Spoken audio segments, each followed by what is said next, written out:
Então, galera, é o seguinte, eu vou trazer as análises de capítulo e as discussões aqui para o canal secundário.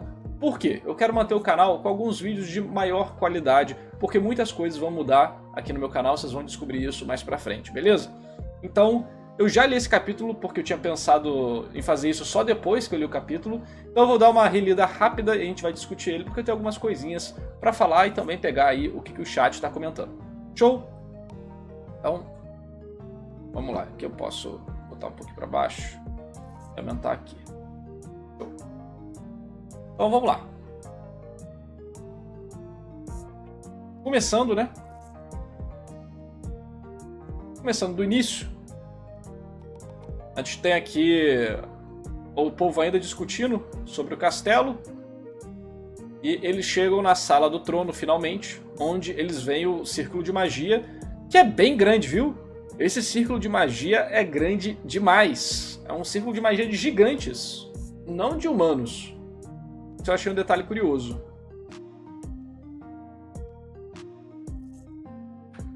A gente tem a interação dos personagens aqui, até que o Gaban chega.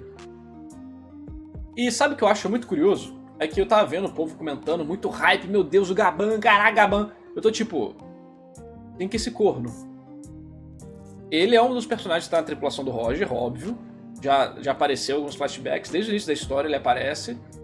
Só que nunca fez nada, né? Ninguém nunca fez nada na tripulação do Roger, pra ser muito sincero. Mas, tipo, dizem que eles fizeram coisa, mas você nunca viu eles fazendo coisa nenhuma.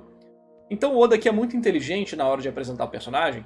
Primeiro, por apresentar ele de uma forma boa aqui, mas depois, mais pra frente no capítulo, dele reintroduzir o personagem da forma competente, falando mais sobre ele, o que ele fez, quem que ele é de verdade. E enquanto ele faz isso, a gente tem uma interação com os Mugiwaras de uma forma específica, que eles não sabem exatamente quem ele é, e você cria a sensação de, meu Deus, eles vão se ferrar ou vão ter uma surpresa lutando com esse cara, porque esse cara é importante. E acho muito engraçado como tipo, são coisas alimentadas por databook, teoria e material secundário, que tá fora de One Piece. A mesma coisa com o Shanks e o Obito, né? Isso tá fora de One Piece, tá no filme. Então tem muita informação que tá do lado de fora e as pessoas levam como fato, ou teorias que as pessoas levam como fato. Eu acho isso muito curioso, porque faz parte da comunidade de One Piece isso. E ao mesmo tempo que eu acho que é válido a comunidade se divertir, o autor não pode usar isso de muleta, né? Mas felizmente aqui o Oda faz um trabalho bem bacana na hora de apresentar o personagem devidamente, né? Reapresentar o personagem. Mas vamos ser sinceros, eu tava conversando com o povo no Twitter, a tripulação do Roger é meio... meh, né? O povo fica, caraca, muito hype os personagens. Eu tô tipo, gente, a tripulação do Roger é composta... Vou mostrar pra vocês do que a tripulação do Roger é composta. Vou mostrar pra vocês aqui. É um monte de mendigo, mano. Tipo, eu espero muito que o Oda eventualmente mude o character design de algum desses personagens, porque eu acho eles muito estranhos. Olha a tripulação do Roger, mané. Eu sou muito fã do Moreno Careca. E do cara que tem uma bandana vermelha com cabelo espetado. Pô, que porra é essa, cara? Pirata raiz, não ironicamente. Mas eu acho o design da maior parte deles muito fraco. Muito fraco, muito fraco, muito fraco. Então, assim como o Oda mudou a silhueta do Kaido, a silhueta do Loki, todo mundo ia falar, nah, a silhueta do Kaido é pirata raiz, o Loki é pirata raiz. Aí veio a versão Edge deles, todo mundo ficou tipo, nossa, muito foda. Isso tem que acontecer com esses personagens também, né? Vamos ser sinceros, porque, meu Deus. Esse visual não tá desatualizado? Mais ou menos, tá? Tipo, tem uns caras que não existem, né? Tipo, esse aqui da bandana vermelha e esse aqui da camisa amarela foram obliterados. Tem o... Esse aqui é o verdadeiro Shonks. Esse aqui é o verdadeiro Shonks, mano. O Shonks nasceu aqui, ó.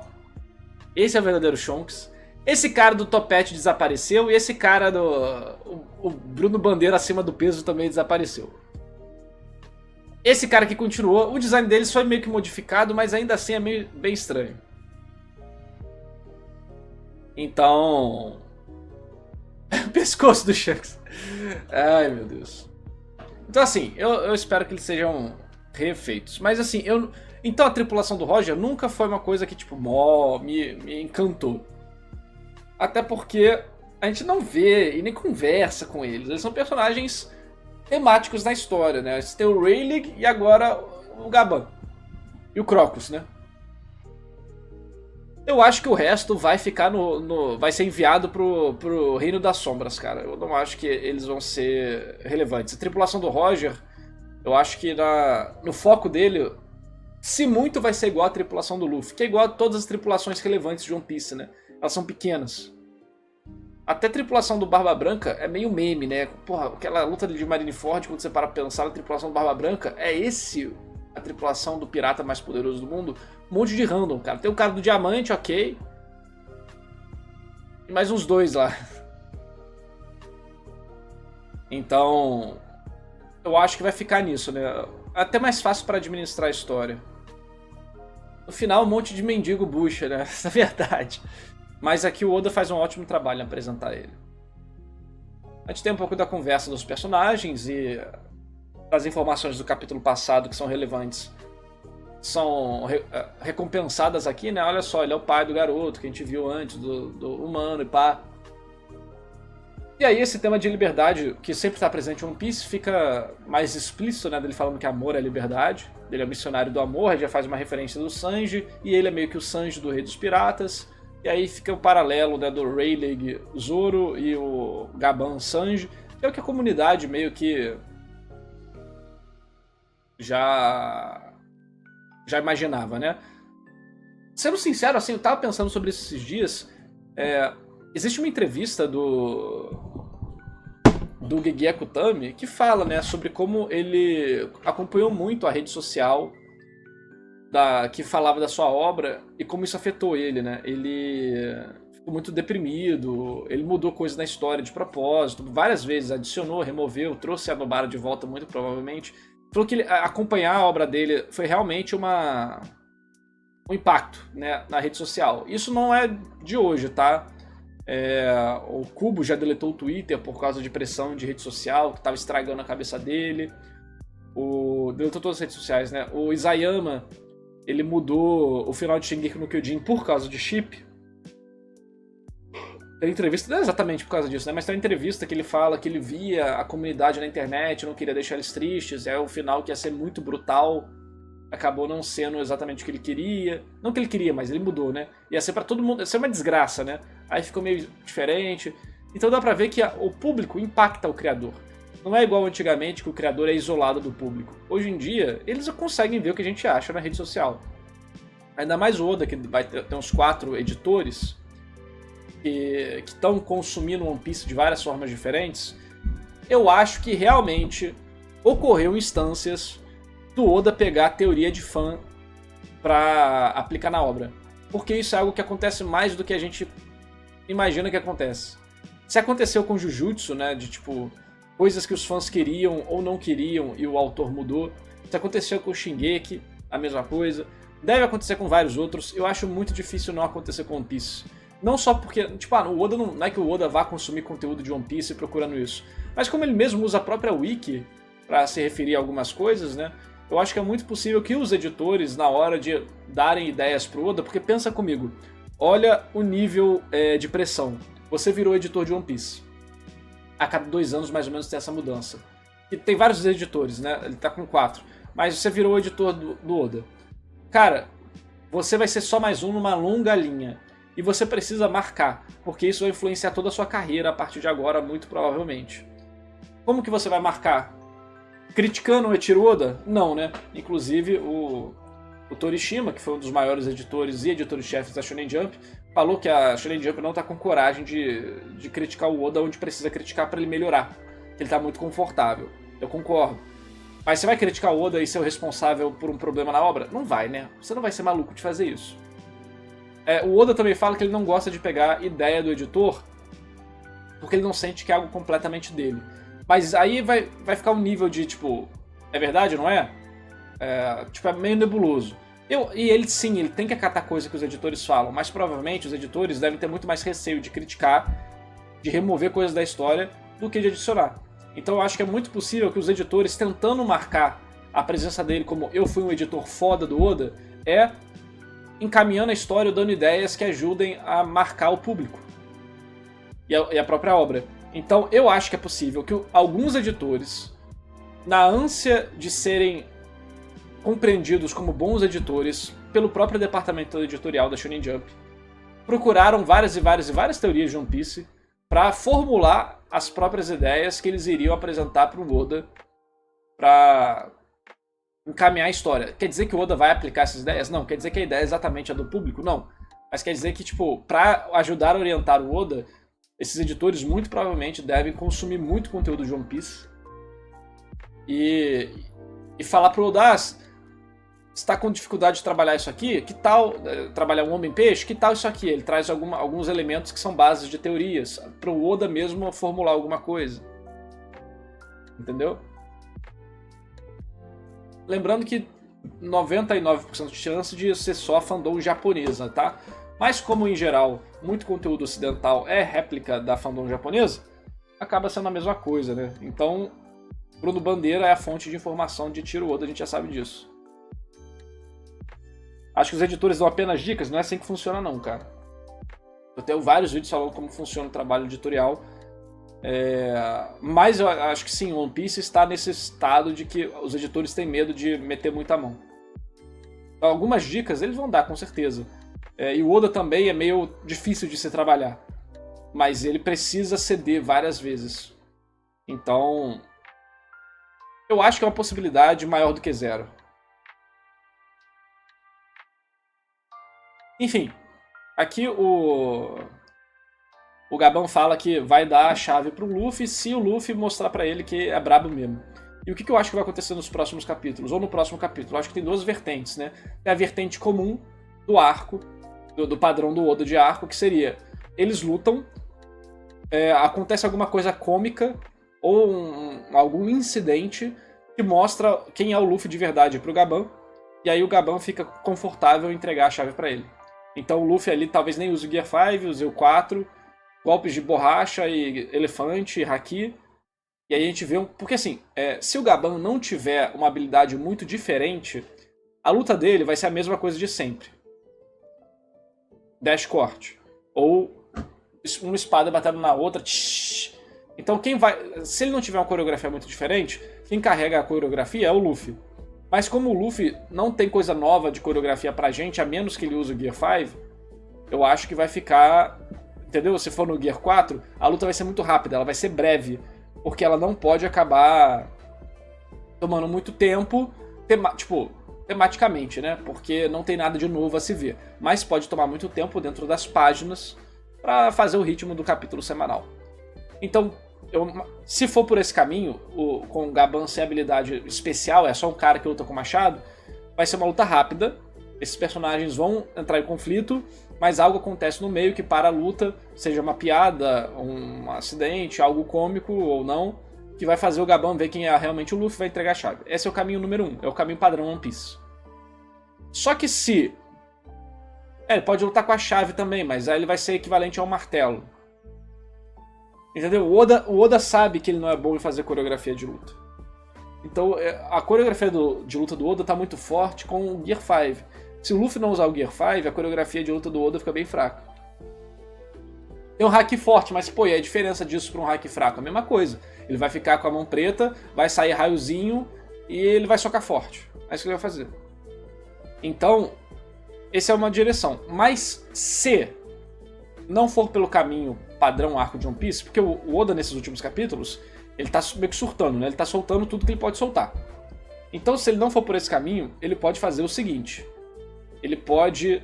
Eu vi no Twitter, o cara comentou, achei que isso é muito possível. Que no meio da luta, o aliado que o Shanrox chamou vai aparecer. E aí o Luffy, e talvez o Luffy e o Gabão, vão lutar contra ele. E isso vai mostrar pro Gabão que o Luffy é brabo e vai entregar a chave pra ele. Eu acho que essas são as possibilidades. E aí vieram umas notificações aqui, mas elas não tocaram. Não sei porquê. Mas enfim, valeu. Canina, tamo junto. E o Cal falou o seguinte: e se as 3 eras de One Piece refletissem as eras do cristianismo? Autoridade, remissão e misericórdia. Não acho que seja isso. Acho que as pessoas ficam muito focadas em cristianismo e coisas gregas e coisas do tipo porque é a nossa visão ocidental. Eu acho que a quantidade de referências cristãs em One Piece são muito mais estéticas do que de fato trabalhadas. E aí, como algumas dessas semelhanças são comuns em várias culturas do mundo, você acaba pegando um negócio, tipo, e projetando. Mas não, você tem um equivalente asiático, você tem um equivalente indiano e por aí vai. Valeu, Tsuno, também pela inscrição. O negócio aqui só parou de dar notificação, né? Cadê? Vamos ver se aparece. Só parou, é isso. O Streamlabs decidiu não dar notificação.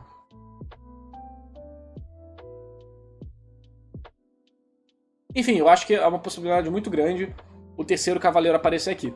Por que eu falei primeiro que não teria o cavaleiro? Por causa do ritmo do arco.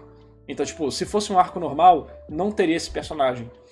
Porque você focaria nele aparecer depois pra gerar uma treta na ilha, entendeu? Olha só.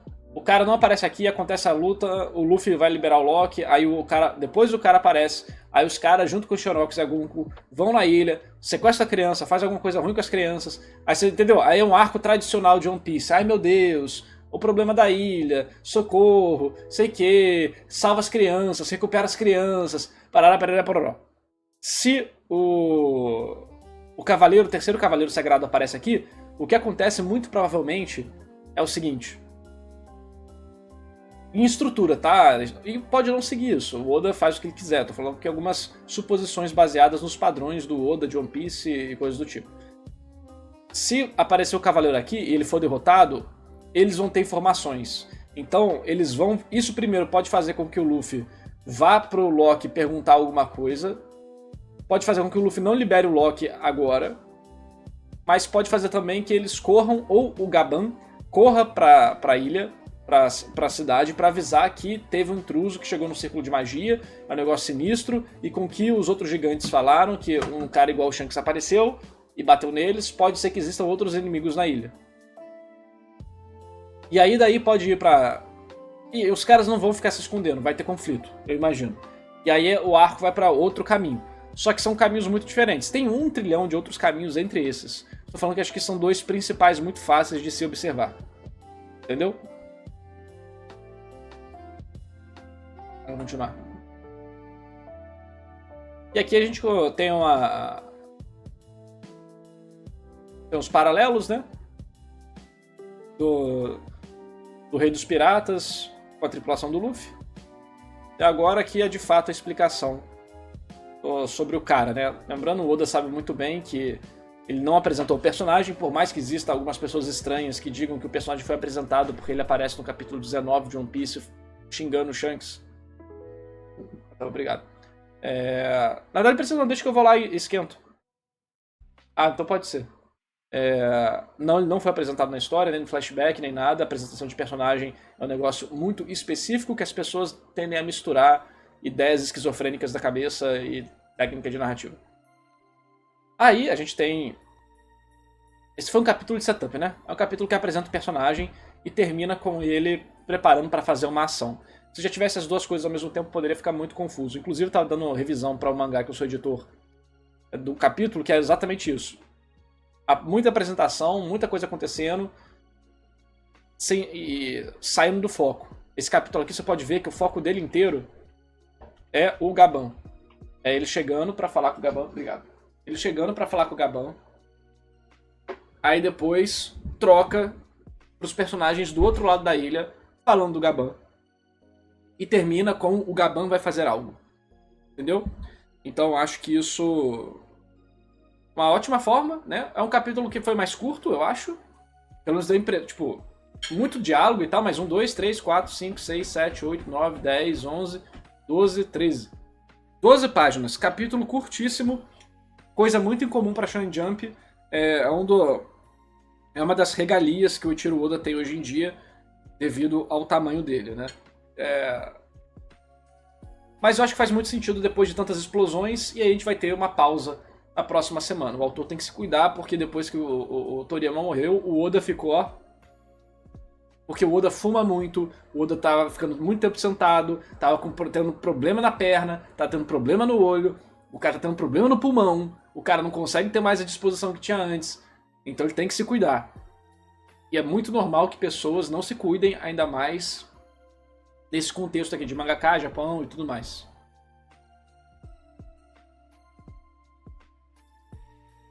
Tô comendo aqui... Ué? Tô comendo aqui arroz, feijão. Arroz integral, feijão, farofa e um peito de frango. E a saúde sexual da mulher do Oda, quem cuida? Boa pergunta. Arco do Usopp tá insano? Mano, isso acabou, né? Quer dizer, é muito cedo pra falar. Eu acho muito cedo pra julgar Elbaf em geral. Mas as pessoas tinham umas suposições, de acordo com a própria estrutura da obra, de que em certos momentos certos personagens teriam seus destaques. Porque a gente viu isso acontecer em Whole Cake, né? Então, um ano era Zoro, Egghead era Frank, Elbaf era Usopp. Se você fosse seguir o paralelo do pré-time skip,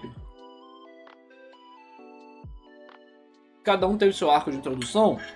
Seria muito legal no pós-time skip todo mundo ter um arco final de desenvolvimento.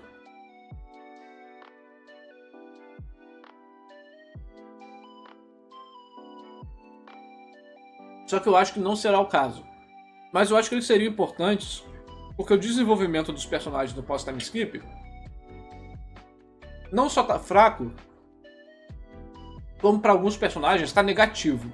Tá regredindo o personagem. O Oda ainda é muito sábio de compensar isso de várias formas diferentes. Mas acaba sendo um remendado, entendeu?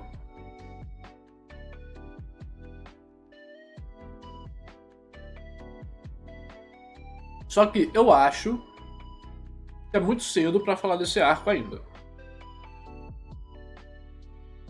11 capítulos, sendo que já teve arco de One Piece com mais de 100, entendeu? Só que, devido à importância do Loki, e agora com a apresentação do Gaban, se o Usopp não tiver um elemento focal nesse arco para se envolver com o que realmente importa, vai ter muitos elementos que vão tirar o foco dele. Aí já era.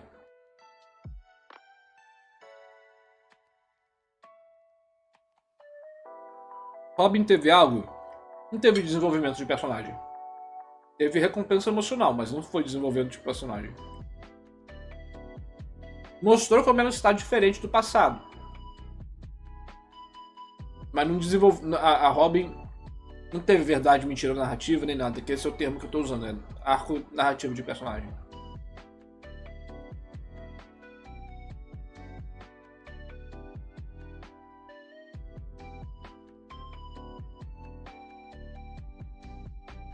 Eu gosto muito do Usopp, porque ele é um humano no meio de monstros. Só que ele abandonou o Sogeking e não trouxe isso de volta dentro da personalidade dele. Tudo bem, não precisava ser todo momento. Mas ele continuar sendo covarde até em um ano foi meio cansativo. Ou eu sou maluco de reclamar disso? Você queimado vivo pelos fãs de One Piece? Vai desenvolver mais do que na Robin? Então, tem alguns personagens que eu acho que não precisam. Mas, por exemplo, o Sanji não precisava de nada pra ser desenvolvido. E aí veio o negócio pancado, entendeu?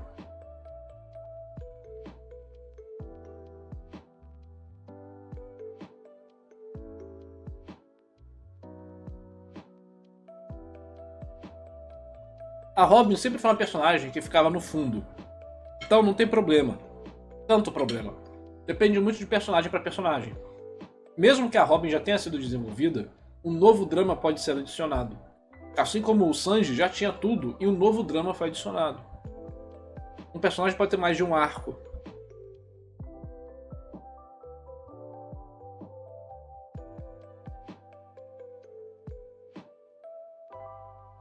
Eu acho que é muito possível que a Robin, se tiver um desenvolvimento, vai envolver a questão dela de combater o governo mundial como algo pessoal dela pelo que fizeram em Ohara. E tem espaço para desenvolver isso aqui.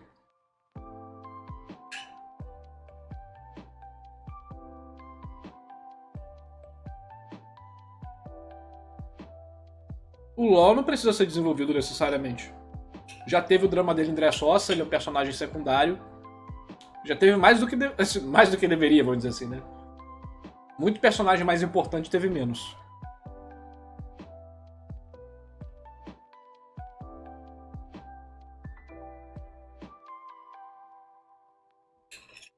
É que assim, existe diferença de desenvolvimento emocional de personagem e desenvolvimento narrativo.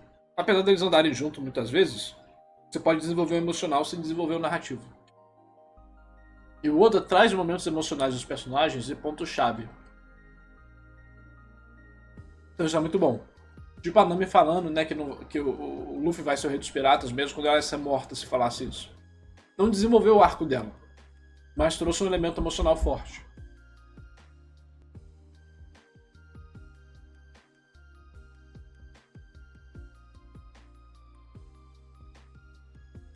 Então assim, discutir One Piece de forma sóbria, eu acho que é um negócio muito legal. Porque é inegável que isso é o trabalho de um mestre. Porque ver como mestres trabalham as suas próprias fraquezas é muito importante para você aprender quando você tem interesse.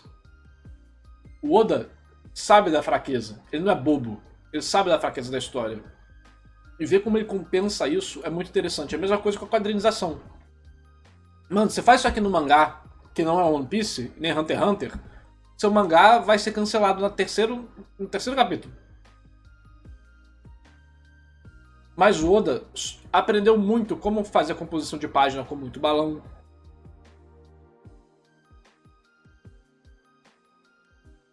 Ele aprendeu que informações botar nesses balões.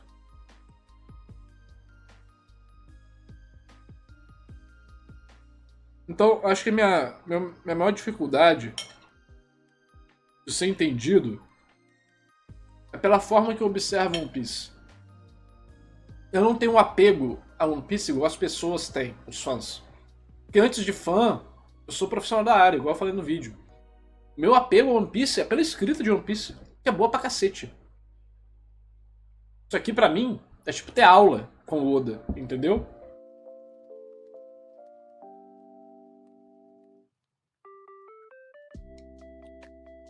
Então eu acho que eu prefiro fazer vídeos assim, pra botar no canal secundário, do que fazer a análise do capítulo, porque isso aqui é um exercício mental pra mim. E num vídeo tradicional não iria funcionar.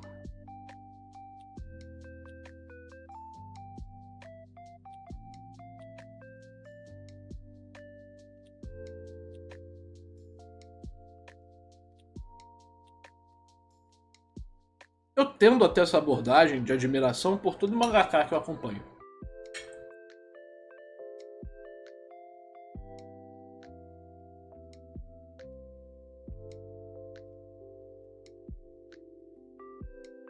Então assim, eu tô muito curioso pra ver o que vai acontecer. Pra mim, todo fã de mangá deveria ler One Piece. É uma questão cultural do mundo dos mangás. Todo fã deveria ler. No mínimo, Dragon Ball, Big Tree.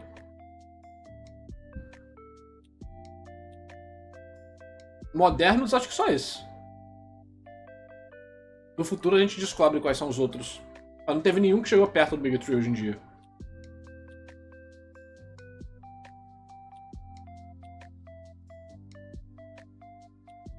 Narrador, com todo respeito, eu prefiro suas análises ao vivo do que os vídeos editados. É que são coisas diferentes, né? O vídeo editado, ele tem uma função de entretenimento para um público maior. Uma discussão assim, ela é mais voltada para o exercício. Tô falando de shonen, não de seinen, tá, gente? Hunter x Hunter? Pode ser também. Apesar de que, né? Eu não tô falando de qualidade. Tô falando de impacto cultural. Hunter x Hunter é um cult dos shonens, vamos dizer assim, né? Hoje em dia, igual o Fullmetal Alchemist. mas não teve um impacto cultural igual Dragon Ball Big Tree, entendeu? Mas antes disso, tem várias coisas, tipo Hokuto no Ken. Em outras revistas tem outros mangás, em outros gêneros, outras demografias. Eu tô falando do nosso shonenzão aqui, arroz com feijão.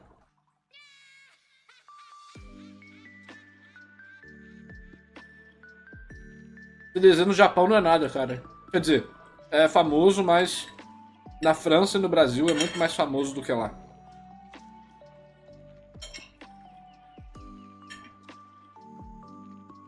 Mas o que é impacto cultural? Pô, eu acho que se qualquer um refletir um pouco sobre essa pergunta, consegue chegar na resposta.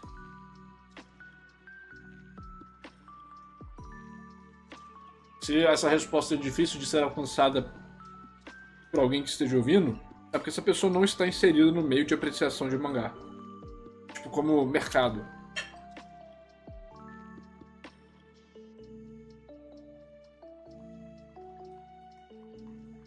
E alguns impactos a gente só vai ver no futuro. Por exemplo, a gente só vai ver mangá inspirado por One Piece quando One Piece acabar, basicamente. Tem um ou outro aqui e tal, mas eu vejo mais mangá brasileiro inspirado por One Piece do que mangá japonês inspirado por One Piece.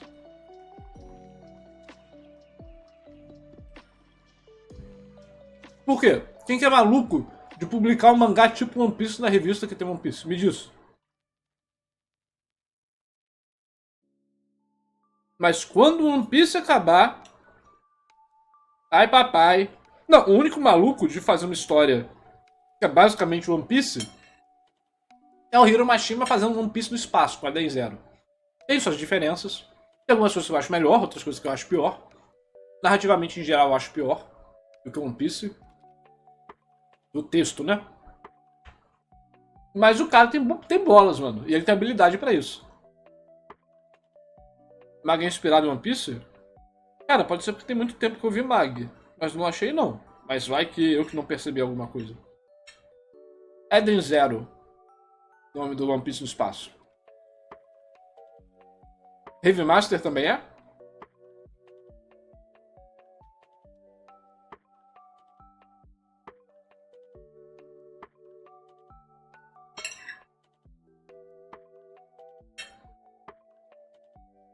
E aí, Punk?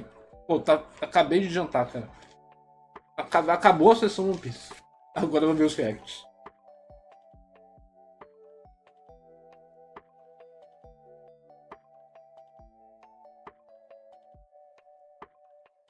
Estão falando que Eat the Watch, Eat the Witch é o sucessor de One Piece, que o próprio Oda falou isso. Embora eu acho que estão de caô. Antes de finalizar, então, tem uma coisa muito importante pra falar. Toda vez que o mangaka recomenda outro mangá, é marketing. Desculpa acabar com o sonho de vocês.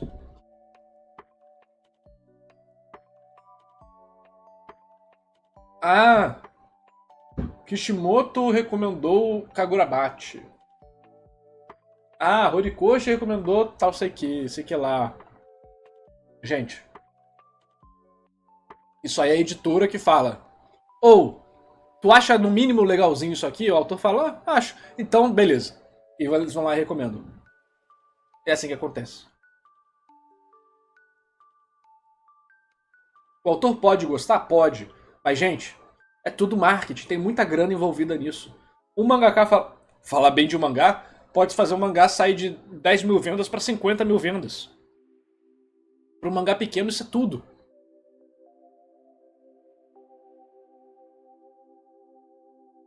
Entendeu?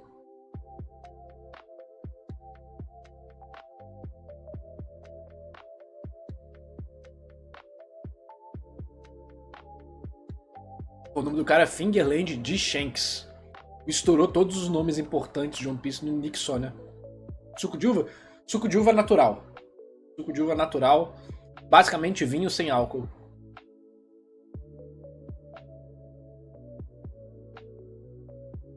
Já entenderam, né?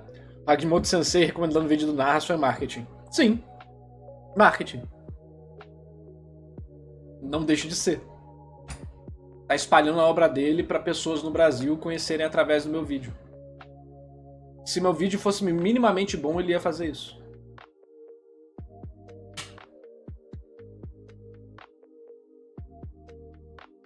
Mas claro, ele gostou muito e tal, então foi genuíno, né, vamos dizer assim. E nada impede dos mangakas fazerem isso de forma genuína. Quer um exemplo? O autor de Blue Lock compartilhou a estreia de Embers, que é um outro mangá de futebol da Shonen Jump que estreou agora. E ele falou que esse mangá veio pra esbagaçar Blue Lock. Por favor, leiam. O mangá é feito por quem? Por um assistente dele. E foi o autor de Blue Lock no Twitter recomendando um mangá de uma editora rival. É marketing, pronto, acabou. Só que também é genuíno. Porque ele quer o bem do Kohai dele, né?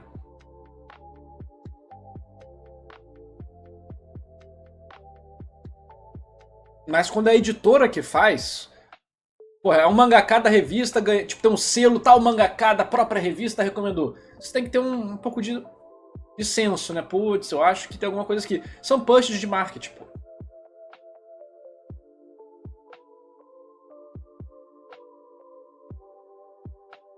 Enfim, discussão muito boa. É isso aí, dá o like, se inscreve. As análises do capítulo de One Piece vão ficar aqui no canal secundário. Agora, menos que eu tenha um vídeo específico pra fazer, como foi o do mural. Beleza? É isso aí. E os outros não vão ser tão grandes assim não, a gente acabou discutindo porque eu tava jantando. Os outros vão ser menores também. Agora vamos ver os reacts.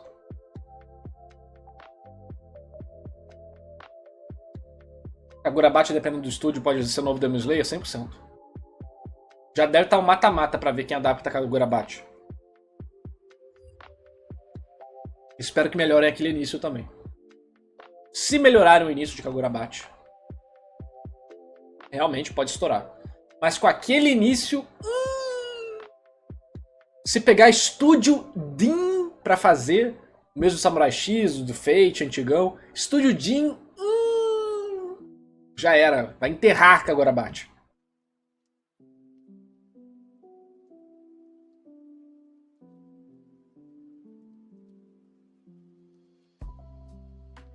Espero que ele pegue um estúdio muito merda. Que isso, mano?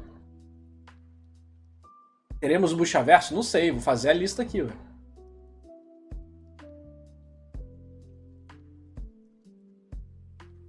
Será que Mapa vai pegar Kagurabate? Possível. Não tinha confirmado o estúdio, não tenho a mínima ideia.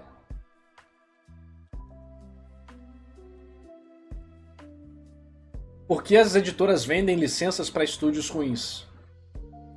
Reflita sobre sua pergunta. A resposta está nela.